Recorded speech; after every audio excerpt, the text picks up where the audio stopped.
We live. I mean, not literally live. We're recording. Wow. Hello everyone. Solid Uh, podcast. it will be. This is welcome to Bangers, Bops, and Banter. This is episode 8 of our podcast. We got a cool show for you tonight. Coming. Wow. I had to turn on my camera for a sec. I got lost. We have a cool show coming up. I'm one of your hosts, Joe. I'm here with my co-host, Brendan. Brendan, that's me, the co-host, Brendan. Hi.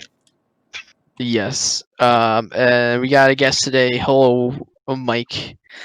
This is going great already. Yes, it is. So first on the podcast, we got some music and movie news, mainly just music stuff. Although I guess some of it relates to movies. I don't know. We'll get to the news in a sec. Yeah. Afterwards, afterwards we're gonna talk about the debut album from Have a Nice Life, Deathconsciousness. Yeah. Have a nice death, am I That's right, now. ladies? I don't. I mean, Am I right, fellas? no. Well, I mean, Boys? the name Have a Nice Life is already sort of like sarcastic in a way. So like, Am I right? okay. And finally, we're going to be discussing the film Zodiac, directed by David Fincher, and starring Jake Gyllenhaal, Robert Downey Jr., and Mark Ruffalo. Came out in 2007. Yep. I will say Yeah. very bold of the MCU to make a film starring Hulk, Iron Man, and Mysterio where they hunt down Ted Cruz. I know it is, man. What a man! Before the MC even started, they were thinking way ahead. Big You know, brain time. Exactly. absolutely. Top that, Snyder. Yeah. So news. Do we want to start with depressing stuff? Yeah, Oh, yes, you have the Daddy. depressing stuff first on the list. Yeah. That's just because I saw it first, I guess. Basically. Yeah. I mean, it was. So first. So firstly, Jordan Alexander Groggs of Injury Reserve has unfortunately passed away. This happened June 30th, unfortunately. Really depressing. The list is in the news channel, Mike. Damn it, I typed that so I wouldn't interrupt the flow. I'm sorry. But yeah, it's super unfortunate to hear. Injury Reserve has definitely made some of the best albums of the past decade, best rap albums. Yeah. Really depressing and saddening to hear. Yeah. They haven't said yet how he died, I correct? don't think so. Okay. Not to my knowledge. Doesn't look like that. I will say there is a good GoFundMe I want to shout out to support his family. That I encourage everyone to at least check out. Link in the description. Yes, Brendan, you're gonna link you. in the description. All right, cool. Now you fools have to put that link in the description. Of course. Anything for my boy Groggs. Yeah. And also in depressing news, Ennio Morricone, is that how you pronounce his name? Yeah, well, it's Spanish, or Italian. I think he's Italian. He's Italian. He has passed away at 91. Ennio Morricone is probably most famous for scoring The Good, the Bad, and the Ugly, some of the most iconic music ever made. He scored like a bunch of westerns, and they're all fantastic. Also, most recently, probably the most notable film recently is The Hateful Eight. Yep. And yeah, just a bunch of classic, incredible music. So it's fortunate to see him pass. Very. One of the best film soundtrack composers ever, in my opinion. Yes, definitely. I mean, like any like parody Western film has like a parody of his music in it. Yeah. At this point, it's like entrenched into culture. It's part of the genre. Yeah. In less depressing news, Amine has now announced a new album, and shared a song. So it's cool. I'm looking forward to that. I actually quite enjoyed his last EP, or not EP. I'm sorry. It's a mixtape. Mixtape.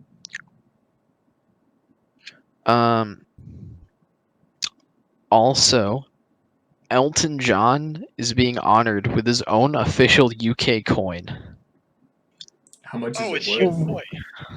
I don't know. Let's see. Owen Earth coin. I'm fairly certain it's just a commemorative coin, my guy. Yeah, it It's just looks like it. commemorative. Oh man, I can't buy Yeah. myself a Tim Hortons with an Elton John coin.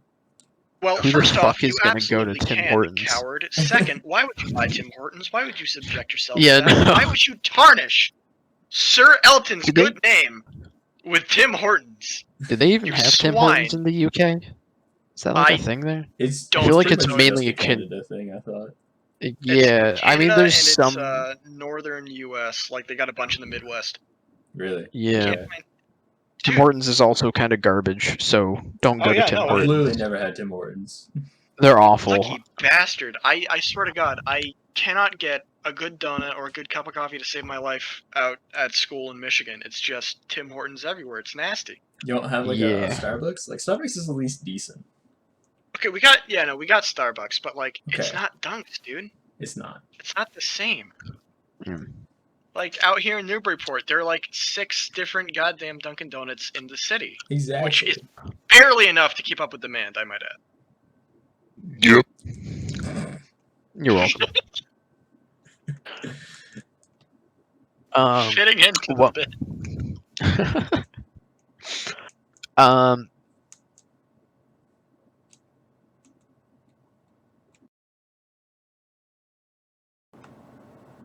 To be receiving 1.57 billion pounds in government aid. Which that's I don't have much to say about this. I just thought it's kind of nice. Say it one more Good time job. because you may have dropped. Did I to me cut a little out? bit. Yeah. I heard him, but you Goddamn. know what? Say it again for the people in the nosebleed seats. On YouTube. Okay, to those in the nosebleed seats, UK venues, theaters, and cultural spaces are receiving 1.57 billion pounds in government aid. So To that's help a with lot of the pounds. crisis. It is, I don't. What are those pounds going to be in? Like, Oh, is it going to be in almost as iron, many pounds as Brendan's mother. steel? Sugar? It's a lot of sugar. That's a lot of sugar. I mean, in general, the movie industry, it's not doing too good on account of the Backstreet Boys reunion tour, as we say around here. We do? Coronavirus. What? It's a thing. You get demonetized on YouTube if you mention coronavirus. I'm pretty sure. Well, we were So never people monetized refer in the to first it. place. Started calling it the Backstreet Boys reunion tour, and then a bunch of other YouTubers also started calling it the Backstreet Boys reunion tour. Okay. Yeah. Cool. And the Backstreet Boys reunion tour. Let's go. You do not want to get tickets to that, dude. No. Stay safe, stay inside, or else you might just stumble across a pair of tickets to the Backstreet Boys reunion tour. No Honestly, one wants that. I feel bad for the Backstreet Boys. Like honestly, I'd go to the Backstreet Boys reunion tour, but like not the bad one, the like actual Backstreet Boys reunion tour. Oh shit, there's an actual But reunion tour? Well, they're already together. Yeah. Like they haven't They never split up. broke apart. Yeah. They've been releasing albums pretty regularly. Huh. Yeah. Yeah. Speaking of tours, though, your boy Vanilla Ice has gone on the record the other day saying that he will not stop his tours for anything, especially not COVID, because COVID's for nerds. Which people replied, Who the fuck would risk their life to go to a Vanilla Ice concert? Yeah. Not me. Weren't I also the wouldn't. pre-sales for his tour like really awful too? He had like 200 people or something, and that was it. It's like, I don't know. Why Vanilla. would I? Unless it's like free, like there's no point to see Vanilla Ice in concert. Like, why the fuck would you do that? I wouldn't even go if it was free. I mean, if it was free, I would go because that would be like fun to Okay, make if it fun was of him. free, I would bring you. But So we okay. could just yell at Vanilla Ice for being garbage.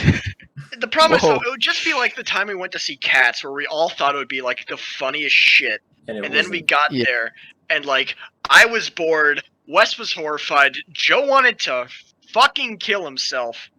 Oh, I You just had a enjoyed it, mental Brendan, breakdown. and I will never understand that. I didn't enjoy it. I thought it was bad.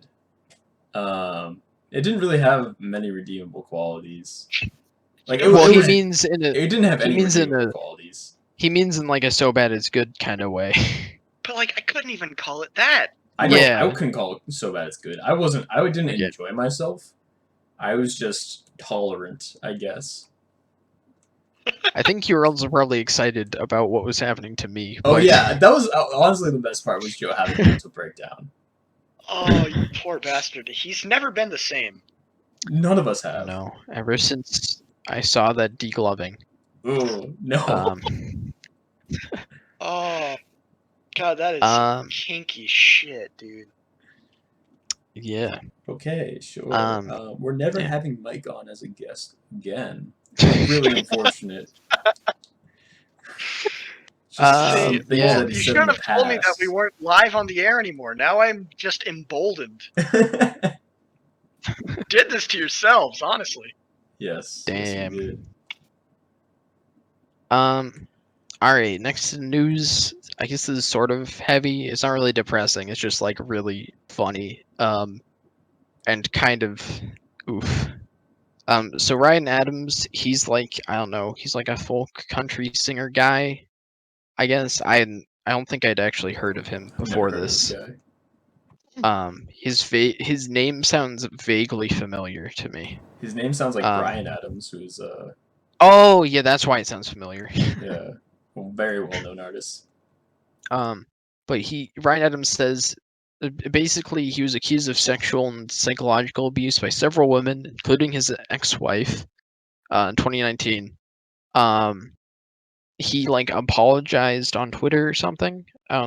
For being abused? What? For abusing. Oh, he abused people. Okay. Yes. Cool. Good for him. He says his new apology isn't bullshit, only to then announce new music. It's Wow. so good. Also, his ex-wife Mandy Moore and I think some other women have come out and said that he never apologized to them directly or anything. So yeah, it's complete bullshit. He just wants to not. He just wants to be able to fucking still put out music without consequence. And what is he, a Smash Bros player? Uh-oh. See, you just transitioned it yourself. There you go. I know, it's beautiful.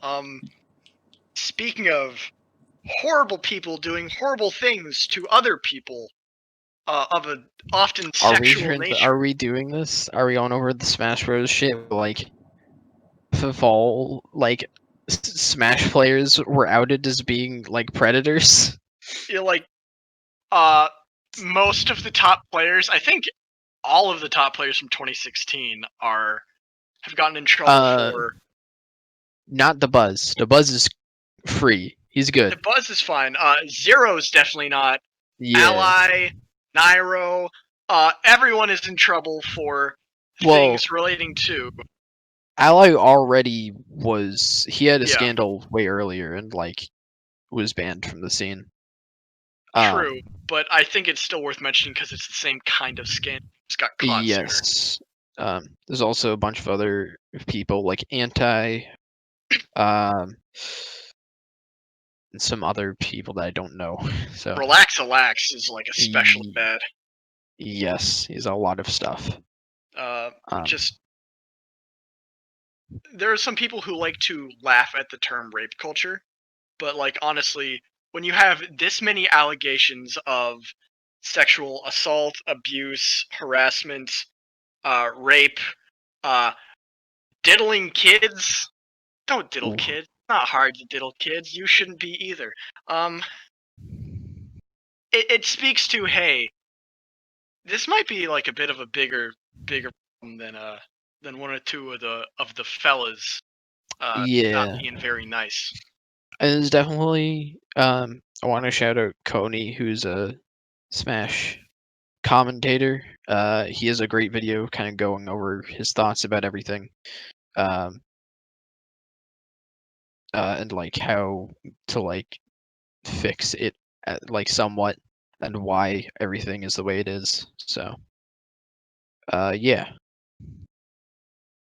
don't do bad things. Wow. Don't diddle kids. Yeah, Danny DeVito wrote a song about that in an episode of Always Sunny. Good for him. that's a good job, Danny DeVito. Yeah, See how I looped it back around to music, you guys? yeah. Don't you wish I was on every week? Yeah. Yeah. All right. We also got some. I don't know. Is this lighter-hearted news, or is this just like Oh, the Kanye I don't know? thing? Kanye announced he's running for president. Yes. I mean, To it's my funny, like, knowledge, as a meme, honestly. Well, Like, here's the I thing. don't know if he legit. Well, Kanye. okay, I don't know if is- Kanye thinks it's a meme, but like, it is a meme. I don't, because I don't think Kanye's actually like registered for anything. No. I So, believe he is beginning to register for things. Oh He's my already God. missed the deadline for New York and California and a lot of the big states. But interestingly, he can still register to run as an independent in a lot of the important battleground states, especially the Midwest, where he also has, I'm not going to say the best chance because he has no chance anywhere, but the Yeah. least terrible chance. And Yeah, probably. what makes this really, really interesting is, so there's a government program, the Paycheck Protection Plan or program or whatever the fuck, where small businesses can apply to get a loan from the government so they can keep paying their employees, right? Mm-hmm. And there is no business smaller than Yeezys or more hard hit by the COVID epidemic. The Backstreet Boys reunion tour. And it just so happens that your boy Kanye received $2 million from this government program for Yeezys Thursday. And Ivanka Trump very recently flew out into the middle of bumfuck nowhere, Wyoming, unannounced for no reason.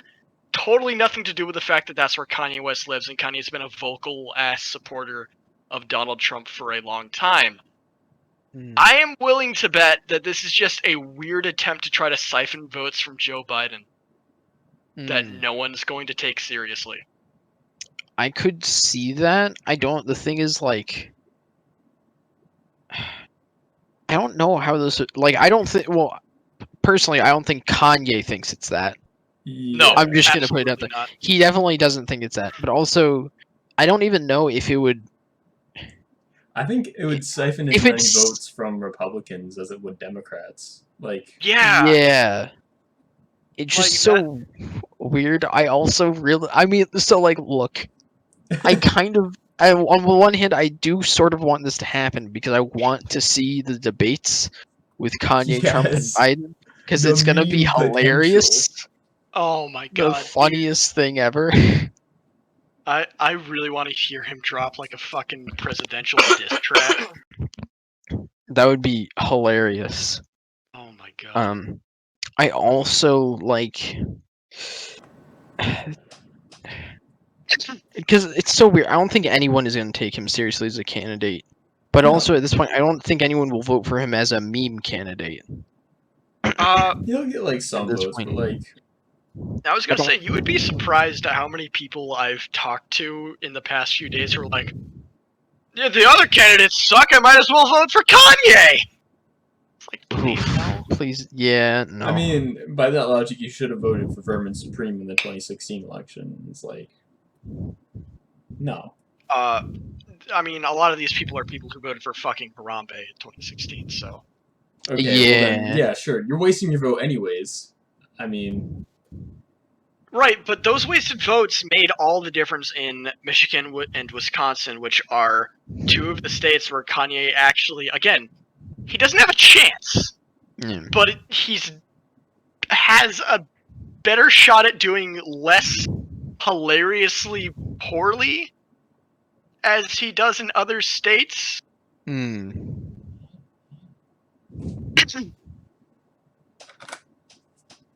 I think the moral of the story is we all need to buy some Yeezys so Kanye can pay his poor employees because he very clearly needed that loan. Yes, dude. Kanye, I mean, he's just, he's very poor off, Yeah, definition of a starving artist. Yeah, definitely.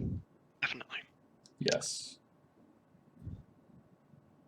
Yeah, and that's it for like I guess music related news. Some of that was also movie related. But then I didn't really find anything for movies or really this week. There's not much happening with movies, let's be honest. I wonder Yeah. why. The only thing I found was that there's reportedly a Groundhog Day TV series in the works. Does anyone care? Does it have Bill Murray? I don't actually know. Is it? If it has Bill Murray, I care, because Bill Murray's great. I doubt it would have Bill Murray, though. He's kind of old, so... I mean, I could see Groundhog Day working as like some art house TV series where like every episode like literally had the same structure and same scenes and played out like with the same timing, and then whoever plays Bill Murray would like be just slowly losing it throughout. But Okay. that's obviously not how they're going to do that because they're going to make something people want to watch. Exactly. They Yeah. gotta keep it comedy, like the original, so... It's not... No. I don't know, because like a lot of the jokes you've already got in Groundhog Day. Yeah. Yeah, I don't know. I don't think. I don't know. A TV series based on movies there's like some that have worked. MASH. There's like a Yes. Fargo TV series that's supposed to be pretty decent. Oh, that show's excellent. Yeah. But like Groundhog Day is just so specific. I don't know. Yeah. If they did Groundhog Day, it would have to be like. To me, it would have to be you have a completely different setting in which it happens. Yeah. I think there's interesting settings you could apply that framework to, but like the setting that Groundhog Day takes place in, like they explore a ton of stuff in that movie. So I think you're already kind of out of luck in that setting. Mm-hmm. Yeah. Yeah, I don't see how this is really going to work out, if it is going to happen at all. Yeah, because usually when you adapt things from a from a movie into a TV series, it's typically because the world has a lot of breadth that you can like tap into. Mm-hmm. That's not Groundhog Day. It's specific. Yeah. And comparatively, something like Fargo is like it's a Coen Brothers movie, so there's a ton of there's a ton of like random characters that you can kind of take stuff from. Yeah. And that. So. Who would win in a fist fight, the Coen Brothers or the Wachowskis? I don't know. They're both pretty old at this point, right? I don't know. Coen Brothers are like in their 60s or something, right? I mean, they're both because their first movie was in like the mid 80s. Right, but I mean, I feel like because they're both, big famous film directing sets of siblings that like It's a fair matchup. I think it's. What about the flavor. Russo brothers? Can we throw them into this mix? Well, They're but they're so much younger. younger. It's not really fair. I mean, I guess. Uh, Like, I don't know. and besides, like the Russo brothers have just made, like little indie films that no one has seen, like Infinity War. Like, Yeah. who the hell knows what a Yeah. Russo is? Well, I know what a Russo is. He's the little kid from Hannah Montana, whose dad Oh, owns shit. the shack that Hannah Montana's brother works at. That's a Damn. deep pull.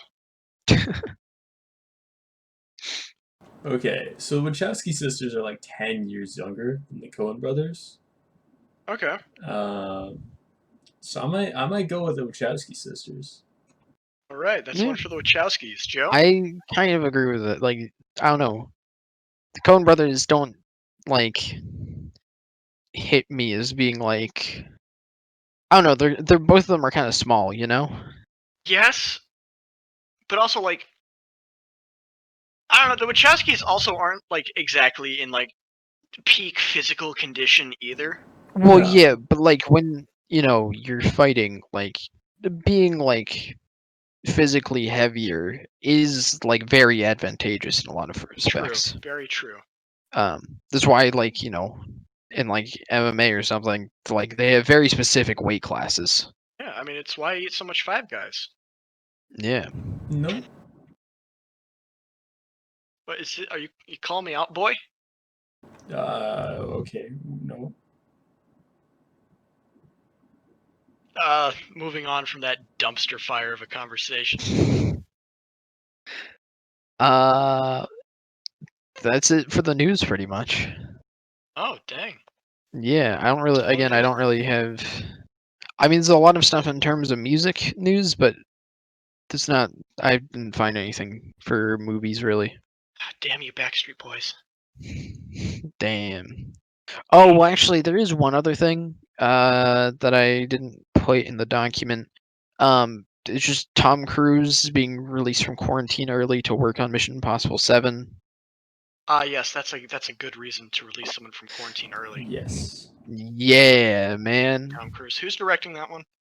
I don't know. I can actually check. Honestly, I would kill for another Brad Bird Mission Impossible. 4 is probably my favorite of the bunch. Really? Okay. Not Fallout.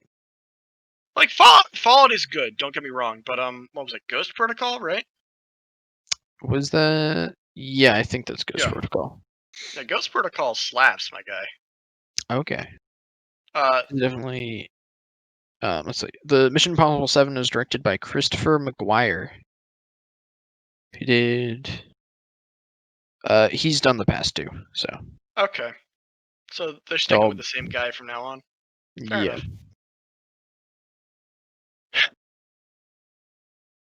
He's not related to Lizzie McGuire, is he?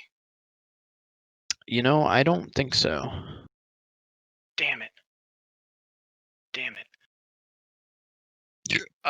Natural transition from Lizzie McGuire to hey, Deathconsciousness by Have a Nice Life. What an album. Whoa! What a good Whoa. wow! This is gonna be a very stark contrast What are you talking about, to dude? this. So It's just like Hilary Duff's music. It's the same. yo, this We should have transitioned. yo wait. Okay. We should have transitioned out of the news and into the album. But I just want to say, so you remember Lemonade Mouth? I Yes. want Lemonade Mouth, but with Deathconsciousness as like the Honestly? music they play. Honestly, That It so would good. be I would be down for that, dude. that'd be hilarious, but also that would be like It they'd wouldn't have work. to well, yeah, it wouldn't work. It'd be like really funny. Yeah, But- like this, like at the end in Lemonade Mouth, when like the entire school is like rooting for them, it's like I love- determined. It wouldn't work because It's Dan and so- Tim would get up on stage and just like be wearing all black, have like I'm- a synthesizer and some drums up there, and school would be like, "What are you doing? Stop!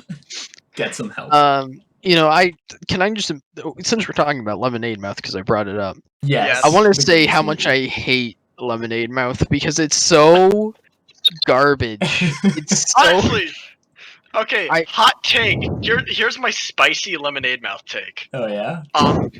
As far as Disney Channel TV movies go, Lemonade Mouth is like one of, if not the most watchable.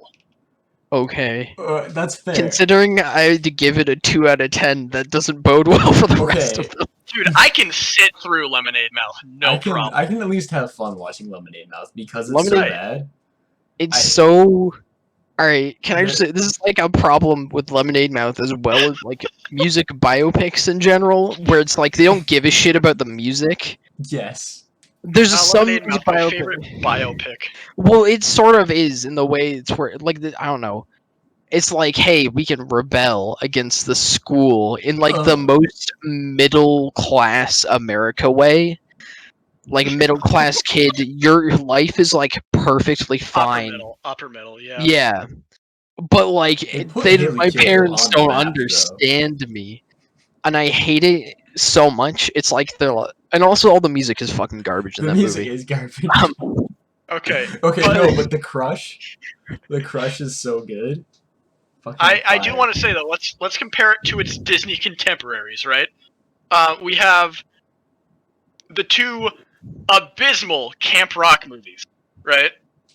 Okay. Okay. We have the latter few High School Musicals. Hell, even High School Musical 1 is like, it is very much a TV movie, while still much better than Disney's standard TV fare. Okay. I would much rather watch High School Musical than. I know, or watching Tonight Joe. Oh no. I mean, look, I know it's a spicy take, but No, It's I not think a I kind of good agree. movie. It's at least somewhat watchable. Like I can't say Right. I've seen that many Disney Channel original movies, but like you compare Lemonade Mouth to something like Zapped, and oh, Lemonade Mouth is miles better. I couldn't. what I was the one remember. where Debbie Ryan was like some? Oh, Radio Rebel. Radio Oh God. Rebel, I've been meaning to watch that Oh, I one. need to watch that now. Shit. Don't watch Radio It's Rebel. not. I don't think it's on Disney Plus for some reason. Is it not? Damn. Because I remember Oh, I what a was looking shame. for it. I was looking. I was trying to watch Radio Rebel one time, and it wasn't on Disney Plus. And I was like, "What?" Dude, let's do back to back the two best musicals on Disney Plus: Hamilton and High School Musical. Yes. You know. That's like actually true. Is the thing. That's like actually true. Is those are the two best ones. You know, honestly, I would Well, agree wait. because I do not like Newsies at all. I cannot Oh, well. stand fucking Newsies. Isn't, Wait, are we counting the animated movies as musicals? Do those count as No. musicals? No. Okay. No, I'm going live action.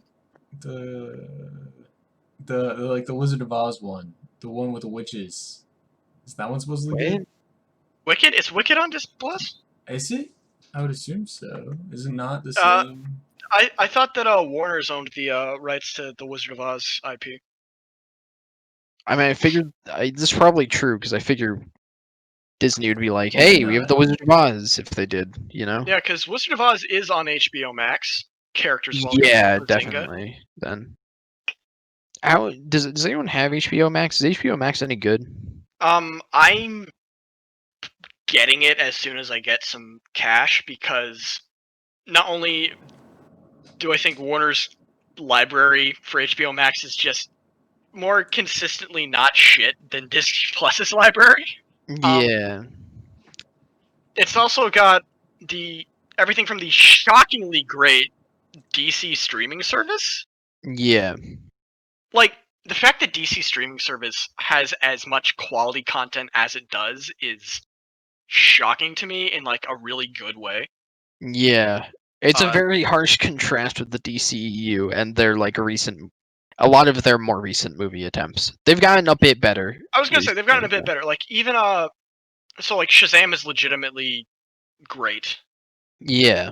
And Birds of Prey, while a hot mess, is still a genuinely fun popcorn movie.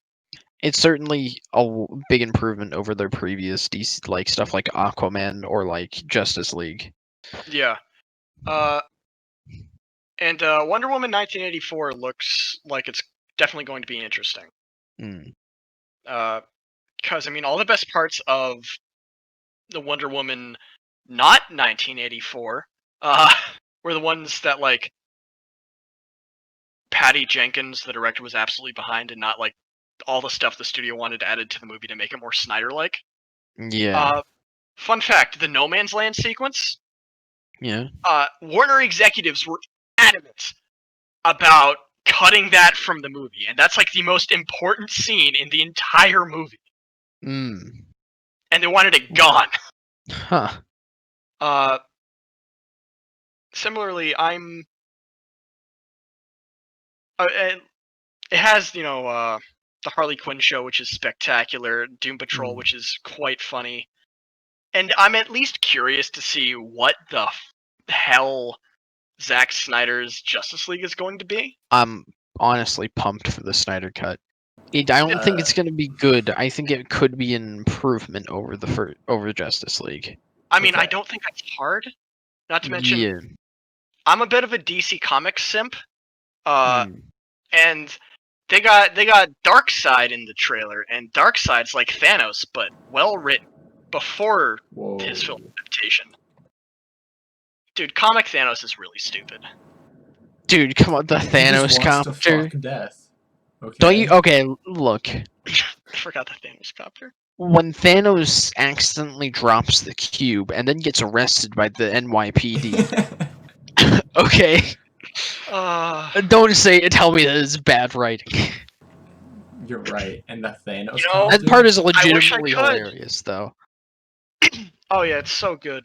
I also like how the original Infinity War comic arc was like a bunch of Marvel's cosmic heroes, and also Spider-Man was there for some reason. He's Spider-Man. He popular. Basically. Yeah.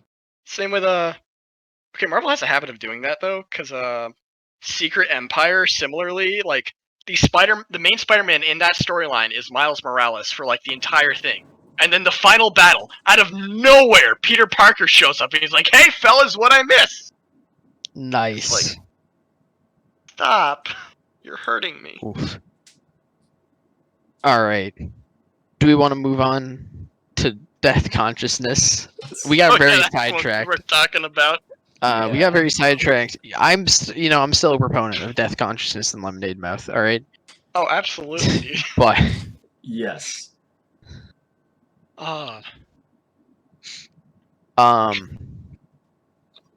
yeah. So Deathconsciousness is a 2008 album by Have a Nice Life. It's their debut album. Yes. I believe it wasn't very popular when it first released. Like no one really knew about it, and just slowly unknown it when had it like came out.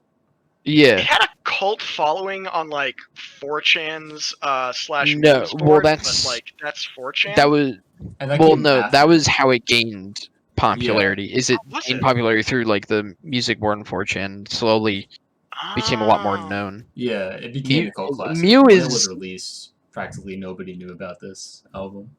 yeah. Mew is a very weird place because it is kind of responsible for a lot of internet music becoming popular. But like at this point, it's just a shit show. So don't I mean, So that's it's don't go to 4chan Mew. at this point. That is for. It used to be a lot better, and you actually could have, interesting conversations. But don't go to Mew now. It's bad. As is all of 4chan. dude. I mean, it's great if you're into that white supremacist stuff, Dude, Yeah. just like your boy John Jafari, aka John Tron. Oh fuck. I Wait, got was on his topic name again, actually I'm John? sorry. That's Yeah, crazy. no, it's Why John would- Jafari. Or wait, no. Why would Dude, why I would was his just name like- not actually be John? Maybe he was like, What? you know what rhymes with Tron? John. Why? Oh, I'm willing to bet that that it kind of came about the other way around, my guy. You know, I'm realizing that. I thought maybe he was just a big Tron fan, I don't blame him. Fucking Frisbee? Fucking baller. Nothing says you're a Tron fan like your mascot for several years being you dressed as Banjo from Banjo-Kazooie. Yes. Deathconsciousness! Deathconsciousness. Yeah, Death We're too Consciousness. happy right now for this shit. We really are. So Death Consciousness is I consider it post rock. I know me and Mike had talked about this, where he's like, oh, it's, he described it as post punk. And I was like, no, it's not post punk. And then we looked it up on Wikipedia, and it's like, oh fuck, Get dunked it on. says Post post punk. punk. And there's Yeah, like, Wikipedia I says can post- see Blood Hail being post punk, Like, I but don't know. that for me is kind of it So as far as post punk. okay, like, I it's see where the you're coming softer from this side because of like punk, but you can definitely draw parallels to stuff like Unknown Pleasures by Joy Division with like the darker sound presented on Yep. that album. And I definitely see that. However, I do consider Death Consciousness post rock, mostly because I fail to see the same sort of punk attitude present on these songs. I think there's a post-punk vibe on some of the songs with how Yeah. the instrumentation works. Like, again, Blood Hail for Blood me Hail, you could argue like is Honey pretty Beat. much, like aesthetically, it does remind me of some 90s punk stuff, like Melancholy, you know. Okay. I don't, I can, I don't, I don't know about Melancholy personally. I mean, Um, I'm spitballing. You're I'm, spitballing. yeah, I don't know. It I has a see. similar You're off texture, the only rails. more like I can see the parallels between the very darker sound presented here, and some of the darker. Oh, okay. And some of the Oh, darker we just sounds lost in Mike. post I think he accidentally He left. got very excited. We'll keep talking. We'll Or keep maybe the his ball internet. rolling. Maybe his internet went out or something. Maybe. I Oh, there think we go. I would call it again. I would call it post rock, and there's elements of like. There's certainly elements of post punk. There's elements of like, you know, black metal, gothic rock. Yeah. Uh, Noise music almost. noise, you On could say. with Ambient at how points. yeah, it's a very unique and interesting mix of all these It's genres. technically it's Christian music too. you gotta This get is your alright. Jeezy boy in there. It's okay. Can I just alright? Look, I just want to say no. Okay, hear me So out. like, This. it is okay. Look, they often invoke imagery. There's like one song in this album that evokes imagery specifically from the Bible, but it's not Christian. Yeah, I It's was very gonna much say, not like, Christian. Oh no, this is not. It's not like Christian. The thing is, It I'm gonna explain to you all the invokes- story real quick. no, hold on. It's I I gotta it's, agree with Joe here. Like, fucking Xenosaga on the PS2 invoked Christianity a lot, and I wouldn't really consider Xenosaga to be a Christian video game. No, I know. The Yeah, the Christian so- genre of music is all about. I get it's really about the vibe presented, and it's like, hey, be good and stuff like that, and that's like Christian music. Be I gay, My do point crimes. here is that I'm gonna explain the story of Death Consciousness real quick. whoa. There's like sort of a story. There's Okay, so this album is songs. there's based- certain tracks that are based on a story, but there's only a couple of those. And then there's a bunch of other tracks that are also based on other literature. Yeah. There's one track that's based on the Bible. There's Blood Hail and Hunter are both. Those are based forget. off the religion. That generally the entire album is based off of this religion called Antiochianism, which is a fake religion that they created specifically for this album. And there's this nice fake little book. There's a nice book that explains it, and I'm gonna show you all a picture real quick. Because Is there a chapter in you that may book about the recognize apparent that destruction of the state of Connecticut? I don't think there's. Oh, damn. I don't think they No, go the over. book doesn't There's talk about the eternal worm devouring Connecticut, unfortunately. What a track name. Such a good track name. But I'm going to explain it. So Antiochianism is this fake religion. It's a cult religion that started in, they say, the 12th century. And it's essentially this dude Antiochus, who is parallels a lot to Jesus Christ, starts being like, "Hey, y'all, we're all going to die one day. That is a fact. That is a universal fact in the universe. We are all going to die. We should not shit. fear that. We should celebrate that instead." This album's very nihilistic. Yes. Oh yeah. You don't say. The a big part of the fake religion focuses, you know how like Christianity focuses on like the rapture, essentially being like that is the end, that is when we all go to heaven. It is at the rapture. Instead of the rapture, Antiochianism has the great negation, where the opposite of life is negation, and everything will be negated eventually. The great negation is where everything gets negated. And Watch out, revel in riches. I was gonna make a. That's a joke nobody else will get. It's a very specific joke. Magic the Gathering joke. Circle jerk, Go to the really. Magic. Yeah, go to the Magic to the Circle Jerking subreddit because it's a giant meme there. Sorry, you kept saying negated, and I was like, yes. I was just gonna make a joke about Lex Luthor discovering the anti-life equation, but Yes. that works fuck. too. But that's like the big thing is that essentially this album is about death is coming for us all, and we should be happy about it. Whew. Disagree. Continue.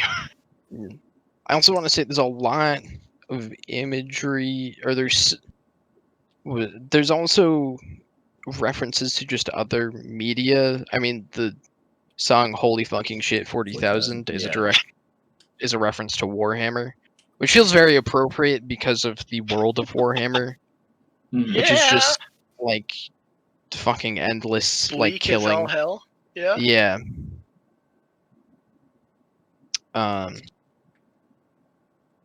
God, the Warhammer 40k universe is messed up. Yes. I think there's also a reference to Terminator on that song too. Holy fucking shit, 40,000. Yes, I believe so. Oh, I've replaced my heart with metal parts, and I'm working just fine. That kind of thing. Send me back in time, and I'll bring us back in line. Just tell me whose mother I have to kill. Oh yeah. Yep. Which is clearly a crime. You should not attempt that under any circumstances. Yo, I didn't realize that killing people was a crime. It's true. It's true. Uh-oh. It is illegal in most jurisdictions. I mean, What jurisdictions is it illegal in? Some of them. Damn. I do think it's worth pointing out that almost all of the vocals on this like entire album have heavy filtering effects applied to them. yeah. So it is Yeah. hard to tell what the hell they're singing about if you don't have the lyrics in front of you, which I absolutely didn't. Yeah, I love the effects on the lyrics. Yes. Or on the vocals. Absolutely. They add It sounds awesome. Yeah, it sounds fantastic. It gives this like detached, Mhm. like depressed feeling to all of them. Like they feel very what's the word for it? Apathetic, I guess. Which I think adds a lot to the mood of a lot of these tracks. Yeah, I definitely agree. They're I think they're in a way they're removing themselves from the human aspect of singing and music and stuff like that. Although I Yeah. do think it's worth noting that like that effect is kind of lesser as the album goes on. Like the first few tracks have the heavily distorted vocals are very, very ambient, especially the first track, A Quick One Before the Eternal Worm Devours Connecticut, which is like wait, that based is around an entirely instrumental track. Yeah. Yeah. Well, yes, but like I'm speaking more to the ambient kind of feel they're going for, where the entire track is just based around just vamping on two chords and the guitar, and then with everything just kind of built around it. Yeah. But then as the album goes on, the kind of ambient aesthetic fades and the songs become more and more and more intense and in your face. Yeah, it is. It is. I guess we can point this out. The album is separated into two distinct parts. The first part being the plow that broke the plains, which is from Coquitlam, before the Eternal Warm devours Connecticut, all the way to There Is No Food, and then the second part is the future, which is waiting for Black Metal Records to come to mail, all the way to Earth Mover. So Yeah. you can, and I definitely think there is a stylistic shift that comes with waiting for Black Metal Records to come in the mail. Absolutely. Yeah, definitely. That is absolutely the turning point. Definitely. I also love. I want to also mention about There Is No Food. Is just like what is it? What is it? One of the members of the band, Dan Barrett, said that the song is about starving to death on some kind of atom-blasted moonscape, which feels very appropriate. You hate to see it. Yeah. I just love on the song. There's like the heart monitor going throughout. It's like bleep bloops, and it just feels very I don't know. I guess a lot of this album makes you feel insignificant. Yeah, and that's kind of the point, Yeah. you know, because it believes that we are insignificant and that it's like this album is such a vibe. You just like sit down, and it's like pitch black. And you're staring at the pitch blackness, and you put this on. It's like, yeah, this is where I belong. You know, I am You doing nothing. okay, Brendan? Yeah, you need a hug, my guy. No, but like, it's only when I listen to this album. Like this album, Okay. let's get this straight. This This album is straight depressing. Yeah, this album just I don't know. If I put this album on, I'm like I don't want to do anything. If that makes sense. Like Yeah. I just lose energy. I'm not going to lie to you. I absolutely my first listen to this album was while I was playing Animal Crossing, just having a very happy time. Yeah. I mean, it's Dude, really good for like zoning and tuning things out. Yeah. What I think is interesting though, is a lot of kind of albums that are like thematically similar to this would have like almost a rejection against the insignificance, like almost raging against it, whereas Deathconsciousness completely like embraces. Yes. Yeah, it's very accepting. Yeah. I think it's not even very like, much. Yeah. Or it reflects this. I don't. I guess correct me if I'm wrong, but I believe the lead or their lead writer, or is it It's Dan Barrett? Dan and Tim, as far as I'm aware, are like equal parts writing it. Okay, because I believe at least one of them was like depressed during this album. No. Or had I wouldn't be or surprised they if both of them were. um I'm not. I don't know any facts though. because like that feels like that informs most of this album's worldview, where it just feels like they don't, or I guess not that they don't care, but they just don't feel, if that makes sense. Mm-hmm. They're very apathetic. I think it comes through incredibly well in all of these songs. My favorite song in the album, I think, is "The Big Gloom." Big Gloom is fantastic. Which, for me, just like instantly makes me depressed. The entire song is like it's about a depressive in an ice bath who's just contemplating suicide. And the entire thing, a lot of this song is not so much focused on their. I mean, a lot of it is focused on that person's apathy, but also a lot of what they're worried about is how people are going to view them for doing this. And it's so like all encompassing, and just like I don't know, it is gorgeous and depressing and amazing. See, my favorite song in the album was actually the one like directly preceding that, Hunter, Hunter the fourth is track. super good. Or what you mean? Or wait, preceding or After. After after? is Hunter. Before is Blood Yeah. Hail, Yes, which is another Hunter. great I song. also love. Oh yeah, I also preceding means love Hunter. before. I go to Yeah. college. I also love Hunt. I love like every track on this album. Oh, absolutely. But like Um, Hunter specifically is kind of at. So first off, it is the longest song on this album. It is what 9 minutes 43 seconds. Oh, that it's the was second exactly longest correct. song. I Second? believe the Oh yeah, the closer is Yeah, the Earth longest. Mover yeah. is like 11 minutes It's a long boy. 38. Cool. Right. Yeah.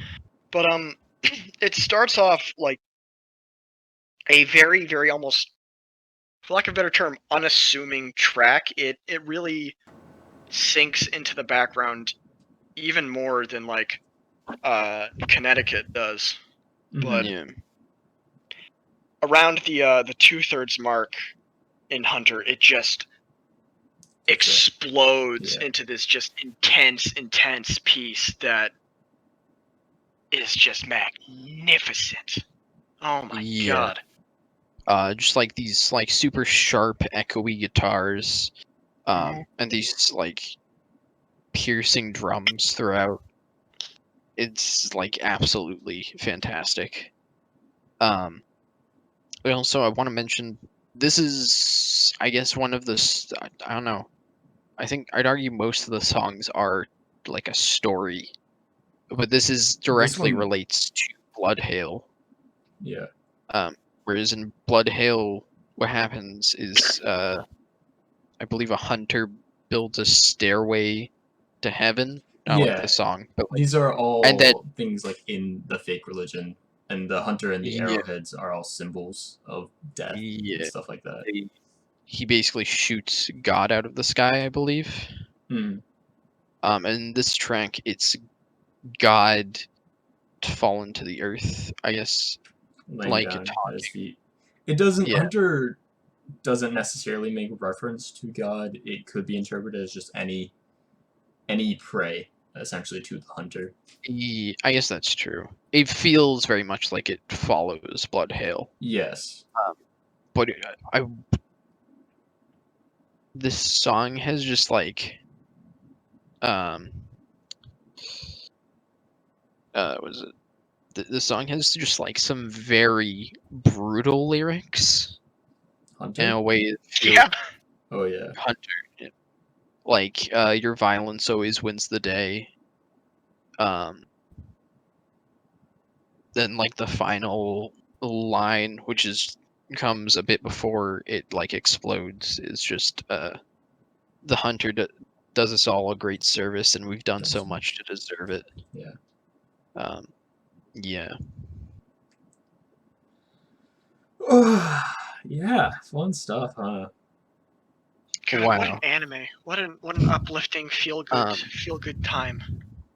I also want to mention Telephony, Okay. which for a long time, I guess, wasn't really a song. I think was probably one of my lesser enjoyed songs, but reading the lyrics, it like hit me really hard.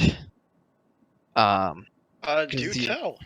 the entire thing is the narrator of the song builds this, like a time machine or like a telephone time machine that can call into the past, essentially. Or I guess I'm doing a bit of interpreting there. To Um, talk, yeah. No, you're to right. basically talk to a loved one who's passed. And the only thing he hears back is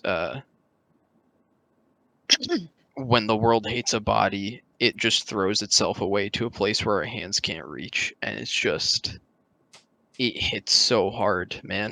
Yeah. um, man. Um, and the way that it kind of just like the track really like plods along, I guess is the way to describe it, with its drums going, and you have this very faint guitar in the background. I guess I really came to appreciate this track a lot more. Definitely. Uh, I want to, for all time, what's one of my favorite tracks? I want to shout out my favorite track. I mean, it's tough to choose. I have a lot of really tracks I absolutely love. Well, then don't One that I choose. keep. Hmm? Don't choose the wrong one. I'll fight you. Okay, one that I keep coming back to is "I Don't Love," which yeah. is, in my Nope, opinion, one that's of the the wrong most one. depressing songs. Uh, it's just it really goes back to the oppression and just how numb you can feel and devoid of really any emotion. You know, I don't want to live like this, Lord. I don't want to live at all. I don't want to make this face anymore. Um, Mhm. I don't want to feel this anymore. But if I don't, that's a fake. I don't want to do this anymore where there's nothing else to take. I don't love. I don't feel anything. I don't feel anything where this love should be. And it's just like, fuck. I'm like almost crying because this shit. It's It, very heavy. it is. Mm, It is because I don't know. They wrote this album over the course of 5 years. Like this is not just a situation where somebody something bad happened to them and they took 3 months and made this project. No, this was sustained, and it was I can only imagine pain for quite a lot of that, um, and it's rough. Like if you really get into this album, uh, it really bums you yeah. out. It's just like you get into it and you're like, yeah, what is the point? We're I all think it's also a Doing big okay there, Brendan? advantage. yes. It's a big Sure. advantage of how long this album is. Mm-hmm. Is it feels very it's like it's very depressing, and it just lets you wallow in it during a lot of the songs. Yeah. There's a lot of like extended periods of instrumentation um, that just kind of let you absorb everything completely.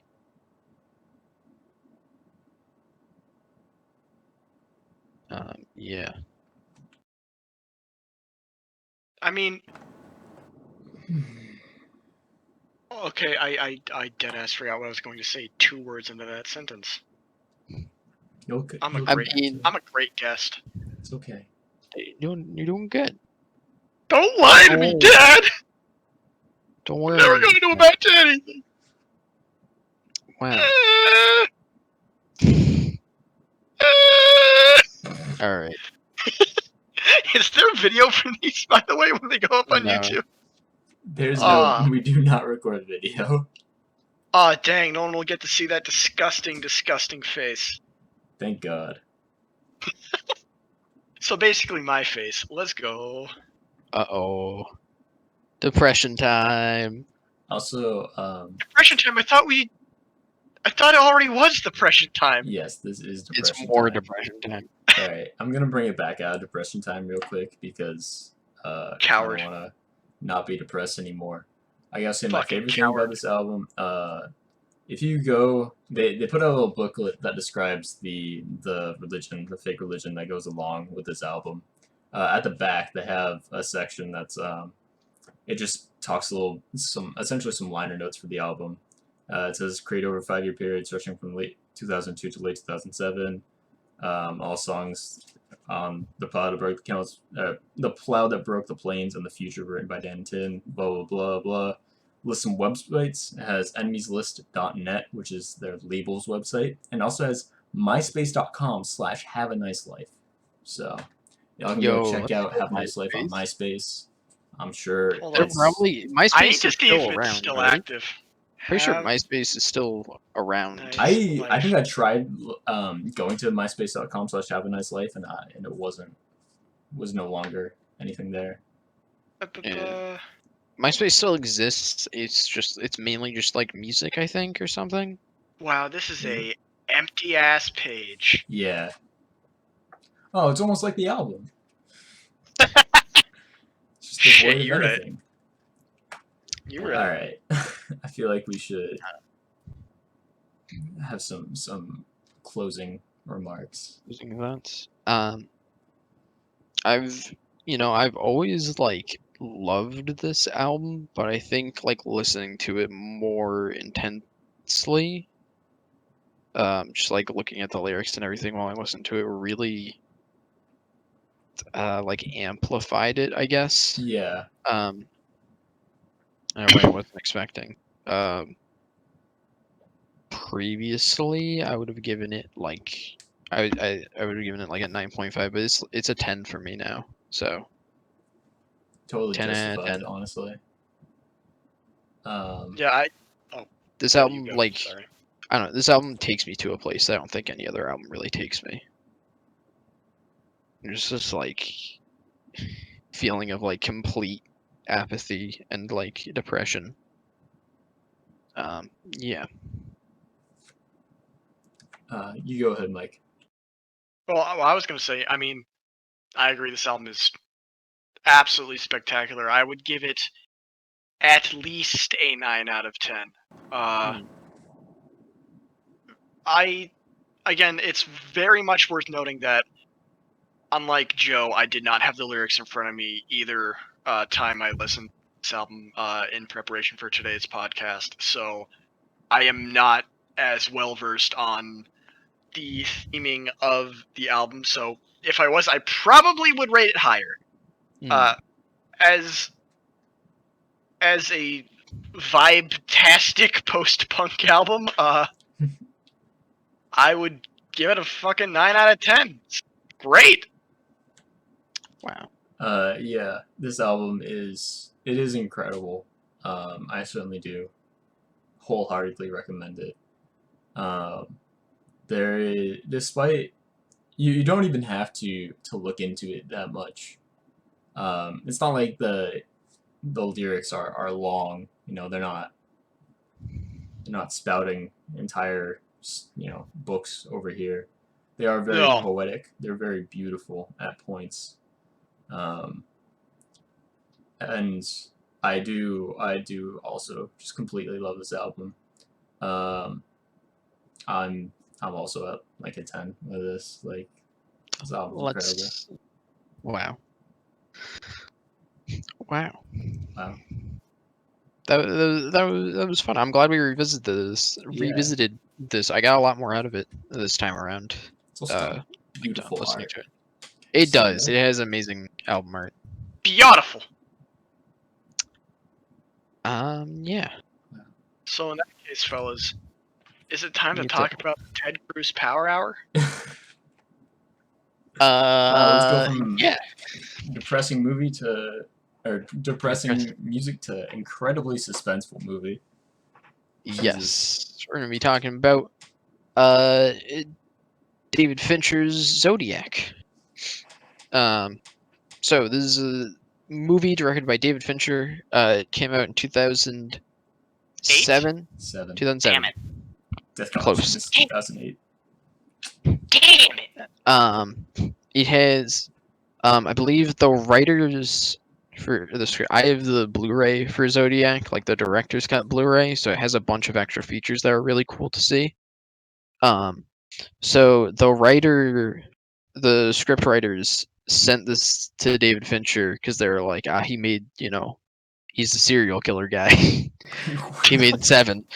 So we got to send it to David Fincher. And they were basically like, we'll send it to him and then just to kind of like get him out of the way so we can actually start finding a director. But then he responded and he was actually interested in it, which was huge for them. It was which is pretty awesome. And it's definitely clear to see why, because Fincher grew up while this was happening and he lived in California around Oh, San whoa. Francisco and stuff. I didn't know that. I believe around San Francisco, if I'm correct. So this kind of like enveloped a lot of his life as a kid. Yeah, it's also worth noting that Fincher and the writer James Vanderbilt and someone else, Bradley J. Fisher. Thank you, Google. Spent like a lot of time doing their own independent investigation into the Zodiac killings and all of that stuff. Yeah, they went over. They like went to police departments and they got like just all the evidence from Zodiac cases or whatever. There's some incredible detail in this film. The killings are all like as accurate as they could get. There's a little bit of like creative liberty taken to make it a bit more like cinematic. Yeah, I was Like gonna better say looking.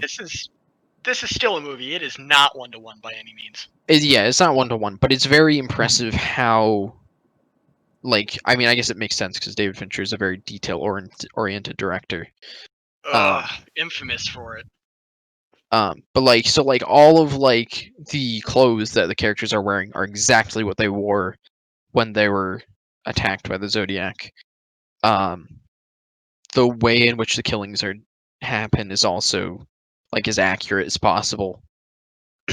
Um, and a lot of the conversations are as accurate as they could get it. Of course, like some people have like forgotten some stuff over the years, so they did like their best with what they got from these people and really made these characters feel very real. And the killings, especially the lake killing, is very intense. Yes. Um, Oh God. yeah. I think the first killing is like it's very tension building and it has a great job of setting the tone for the film, Yeah, I but feel it's like not nearly. I don't know. It feels like straight up like a crime drama TV series. At least the first one does. Like that's like how a crime drama TV series opens. Yeah. Yeah, sort of. I still think it's incredibly well done. I think it is There's incredibly well done. Still, yeah. Are you telling me that the Zodiac killer did crimes? You know, yes. he's not a real person. He can't hurt you. Ted Cruz isn't real. Fuck you. I definitely That will never not be funny, by the way. I definitely also really I guess the film to me also feels less like it's about the Zodiac killer, and it's more about how the Zodiac killings affect the characters or Yeah. the main characters that we have and how they deal with not being able to figure out who it is. Which I really love about this film. It's it definitely focuses on characters that have the obsession of needing to know who the Yeah, Zodiac killer is, like Inspector Dave Toschi and Robert Graysmith. yeah. I definitely love. I think the main cast for this film is also like amazing.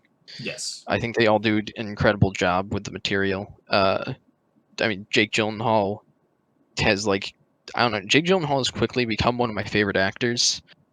I think like Yeah. all the performances I've seen him give have been incredible. And then you have Robert Downey Jr., who's just like insanely charismatic. I will admit it's kind of hard to not see him as Iron Man. He does play like a Robert Downey Jr. character, honestly. Yeah. What? No. I mean, it's also kind of interesting because this was like right at the beginning of his comeback, 07. Yeah. Yeah. He wasn't Iron This Man is. No, he wasn't. Yeah. God, Marvel was super ambitious with this movie. Yes. They were, man.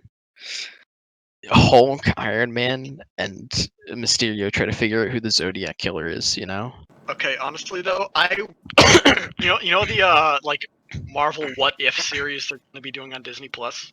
Yeah. Do you want I one? would not mind seeing like a bootleg version of Zodiac with Iron Man, the Incredible Hulk, and Mysterio. That would be great. I'd love That'd be that. spectacular. I also want to say, specifically Mark Ruffalo. I think part of it is just I've seen him like only as Hulk. Really? Basically. He's great. He does like an incredible job in this movie. I remember the first time I watched it, I was kind of blown away because he felt.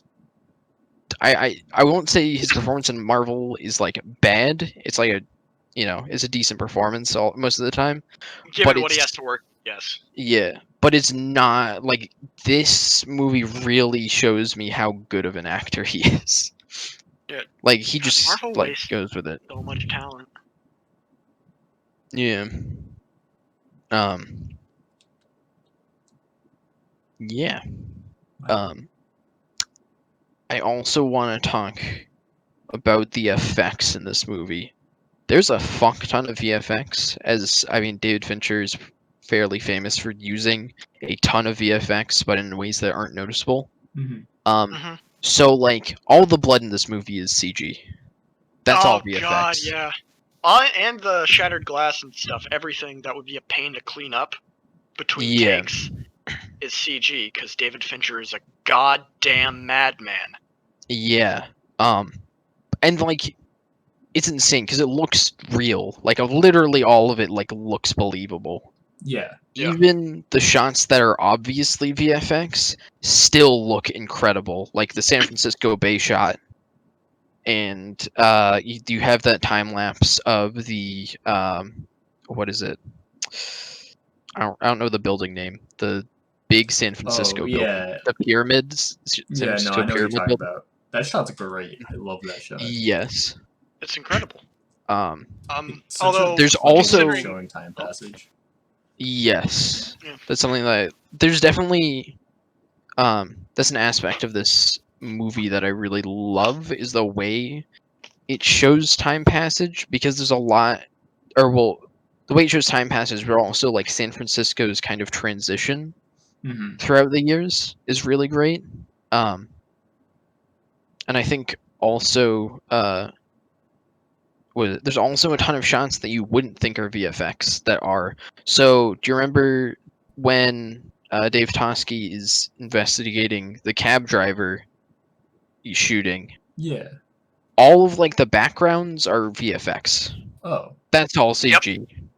All of those it backgrounds is CG because the original corner where that stuff happened No, I assume doesn't does not exist. exist. it exists. It's just very changed. Okay. So instead of Yeah. shooting there, they just shot on a different corner with blue screens everywhere, and they had and they made like a complete model of it in CG and just tracked it.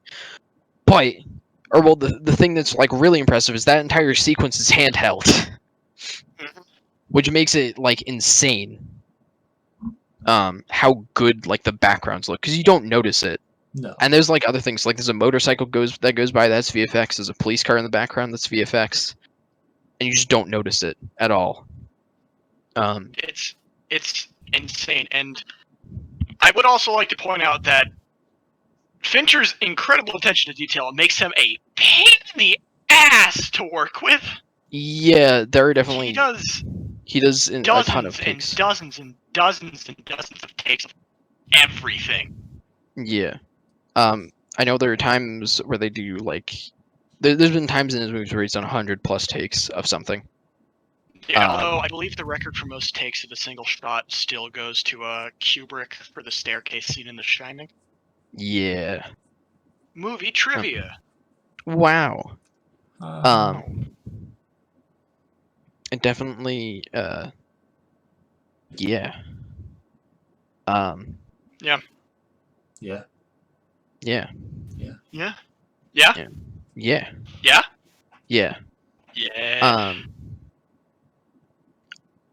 I also another aspect that I really love is how it portrays the Zodiac killer, because the movie like sort of like convicts like someone who is often cited as most likely being the Zodiac killer. Yeah, I assume that's because it's Um, based off of the book, which Yes. also Based on presents a that true conviction. story.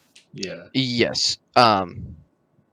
But like it's not the Zodiac killer isn't, I don't know. There's like those serial killer movies where they're presented as like menacing and like almost cool.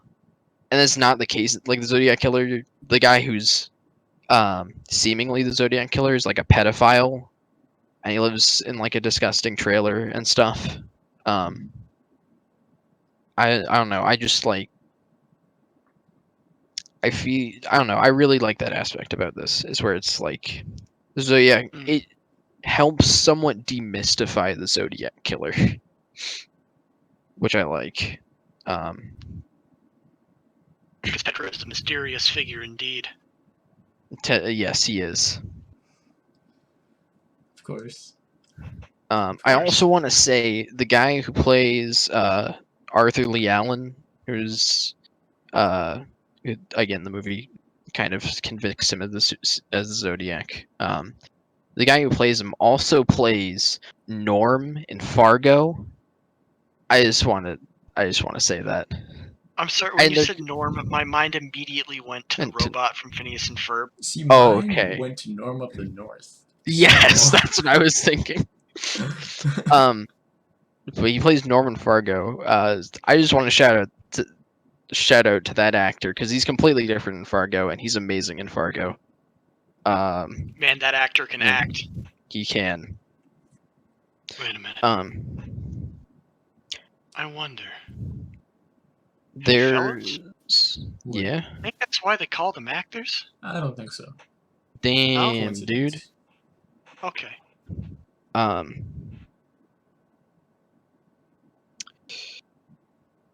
What's, I'm sorry, Joe. What were you saying? I don't know. There's a lot of little details I also really like that are just like very like funny, kind of interesting details. There's like the I am not Paul Avery buttons Yes. that I think are hilarious. I also think it's just a really cute detail to have Dirty Harry as a film in the movie. Yes. Dirty Harry is partially based on the Zodiac killer. Yeah, definitely. Which Zodiac Killer complains that they haven't made a good movie about him, and like when they get someone good to play him, it's like you got Yeah. Clint Eastwood, boy. Calm down. There's also a ton of detail, like little details in this movie. There's some like really interesting stuff. I was listening to like the director's commentary with Fincher. There's some really interesting stuff about like how they got certain shots. So like in the beginning, when the car is rolling up to the guy's house, at the beginning, it's like incredibly like eerily smooth, which I love. They literally had to place the car on like a trolley track to get that, because it just moved around too much. It's just really entertaining. It's just like really interesting to me. God, I forget who it was. There's this great quote from the director of Shazam, of all things, who talked about how filmmaking is basically just like an exercise in problem solving, right? Yeah. Every scene you want to shoot is going to be a bitch, and it is your job as the filmmaker to figure out how to make it look like it works. Yeah. David Definitely. Steinberg, by the way. Thank you, Dad. What is it? I think David Fincher's style really adds to this movie. I mean, David Fincher has talked about he really likes the idea of like the camera kind of being omniscient, if that makes sense, where it can like go like wherever and see whatever, which is definitely apparent in some of his previous movies. I mean, like like the opening to Fight Club, where like the cameras just like go down and like look at the bombs and like pass Well, through everywhere. you know what? No, I'm But it's- actually going to contest that with Fight Club, because in Fight Club, like not only throughout the movie, but in that opening scene, that camera is only showing you things that the narrator himself already knows about by that point when the story gets to where the opening is. well, yeah, no, not in that respect, but the way the camera can show you things in ways that a Okay, yeah. person can't like view, if that makes sense. Yeah. Like Yeah. for example, there's a shot in like Panic Room where the camera like goes through the entire house in one shot, hmm showing people trying to break in. But yeah. It's almost like Fincher's a really good director or something. Yeah. Yo, it almost is. It's almost like he's one of my favorite directors ever. What the hell? Yo. Fuck him, honestly. I'm sorry, who are we Why you fucking? gotta I didn't be- hear you. Why is he gonna be such a good director? Come on. Make way for some incredible directors. Have you heard of Michael Bay? Okay. You know, I'm sorry, you could have guys named like a clearly- little known director, but instead you had to be an asshole and bring up Michael Bay. Come on. Roland Emmerich. I'm just saying. He directed Independence Day, He okay? did And that direct movie's Independence fucking Day. garbage. So Boy. I mean, can we quickly hijack this conversation to talk about Independence Day? It is. Why it is that it, time why of do they year. not know what Area 51 is? They act The like Area president says 51 Area is 51 doesn't exist. yeah, but he's serious because about it doesn't. They could have chosen like written around that really easily by being just like there's nothing at Area 51, just like just like a military base or something. Yeah. And then like no, we actually have aliens or something. Like that would have been fine if they just wrote around it, but no. They're too dumb. I hate Independence Day. It's such a stupid movie. But not in like No. but not in like a good not in like a Kung Fury way where it knows it's really stupid and embraces that. It's stupid, It's but it doesn't stupid like it's understand an it's action stupid. movie from the 80s. But it's Yeah. from the 90s. Roland no. Emmerich like comes off like he wants to be like Spielberg, but he's not Spielberg. Like he's not a good writer. So Dude, not even Spielberg is Spielberg anymore. Dear God. yeah, but like Spielberg was Spielberg at one point, and he made like a bunch of True. amazing movies. So like, But no, I'm more complaining that Spielberg still thinks he's Spielberg. yeah. Well, yeah, I mean, he's Spielberg. Like, why shouldn't he? Well, because he hasn't made anything good since like the mid 90s. Yeah. I mean, he's made some like alright stuff, at least Yeah, to my Kingdom of the knowledge. Crystal Skull? Okay, no, I was thinking he Ready made like Player One. He did like Bridge of Spies, which is supposed to be pretty decent. Okay, but Ready Player One has Tracer from Overwatch in it several times. That's how you know it's good. Shit. That might be a 10, you know? Mm-hmm. Damn. God, don't watch that movie. Next I've week never seen it. on the No, on that is Banter's not the movie you're choosing. Okay. Oh was my it? God. This all anyway, back to Zodiac. This also I really love the dynamic the characters have because they're all so wildly different, but they work really well together. I love Jake Gyllenhaal's performance of Robert Graysmith as like this good, I don't know, this like goody like Boy Scout he's very naive about a lot of stuff, which I kind of love. Like when he goes on a date and his date's like, "Don't you think that's like really dangerous? What And he's Nepal's like, doing?" nah. And he's like, "No, I don't think Ah. so." And then like takes like a minute or two, and he's like, "You know what? I'm gonna call him."